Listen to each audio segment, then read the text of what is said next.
President, reserving the right to object. Senator from Nebraska. Welcome to another day in the Democrats' summer of show votes. We need to be very clear why the majority leader is now holding this show vote. The Supreme Court made a decision last week that he didn't like. A 6-3 majority of the Supreme Court ruled the Bureau of Alcohol, Tobacco, Firearms, and Explosives overstepped their authority when they tried to reclassify bump stocks as machine guns. The Supreme Court made the right decision. In January, I joined Senator Lummis and other colleagues in filing an amicus brief urging the Supreme Court to do what they did. But the majority leader and his Democrat colleagues supported the gun-grabbing overreach. So the majority leader has decided to bring up a bill called the Bump Act. He claims this bill will ban bump stocks. But just like his previously misnamed bills, if you actually read the bill, that's not what it does at all. The Bump Act targets common firearm accessories, not just bump stocks. This is from the text of the bill. The bill bans any manual, power-driven, or electronic device primarily designed or redesigned so that when the device is attached to a semi-automatic firearm, the device materially increases the rate of fire of the firearm. In short, this doesn't ban bump stocks. This bill would ban literally any item that makes a firearm easier and in some cases safer to shoot. We're talking about competition or adjustable triggers. We're also talking about items that reduce the distance between a shooter's hand and the trigger, like certain firearm stocks or grips. Again, it's not just about bump stocks. That's why disabled veterans hate this bill.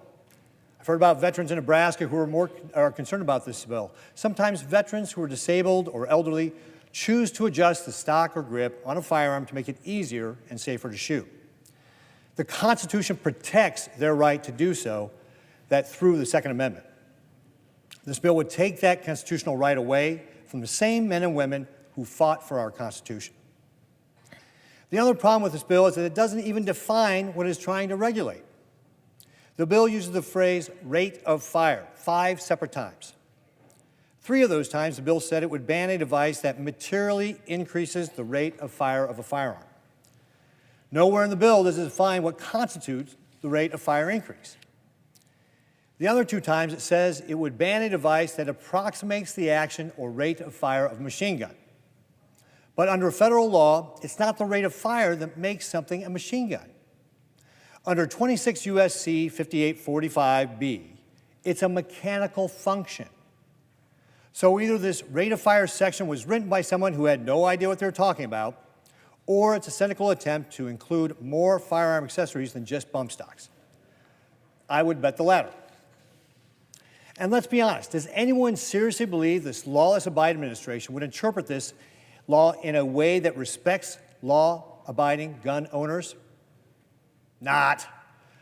On this and other issues, the Biden administration has repeatedly expanded previously interpretations of our laws in ways that go far beyond what even the Obama administration was comfortable with.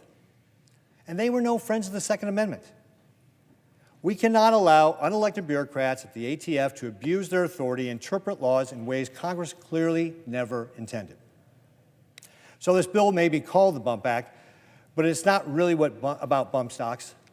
This bill is about banning as many firearm accessories as possible and giving ATF broad authority to ban most semi-automatic firearms. It's an unconstitutional attack on law-abiding gun owners. Under this bill, owners of any semi-automatic firearm that has been modified to make it easier to fire would be forced to register their firearms alongside actual machine guns in the ATF's National Firearm Registration and Transfer Record database. And if they don't, they'd be in violation of the law. That's really, really scary. If this bill becomes law, it would give the Biden administration the authority to force confiscation of any common semi-automatic firearm that has been modified to make it easier to shoot. The majority leader knows this bill will not pass. It won't pass because enough people in this building still believe in the Constitution. And the Constitution affords Americans the right to own a firearm. This vague, overreaching bill directly infringes upon that right. For safety, we ought to better enforce existing gun laws and address mental health issues. This bill doesn't do that. In fact, it doesn't do anything to address the root causes of gun violence. We're not addressing the mental health or cultural issues driving men and women to commit these horrible crimes, the failed family structures, the oppression, the division and glorification of violence on social media. If Democrats really cared about gun violence, they'd be trying to build support for a bill that can actually pass. Instead, we have a show vote on a bill that uses vague language to ban as many firearms accessories as possible and limit the Second Amendment rights of disabled and elderly Americans who may need certain accessories to use a firearm safely. We should be working on things that actually keep Americans safe, like the National Defense Authorization Act. For these reasons, Mr. President, therefore, I object.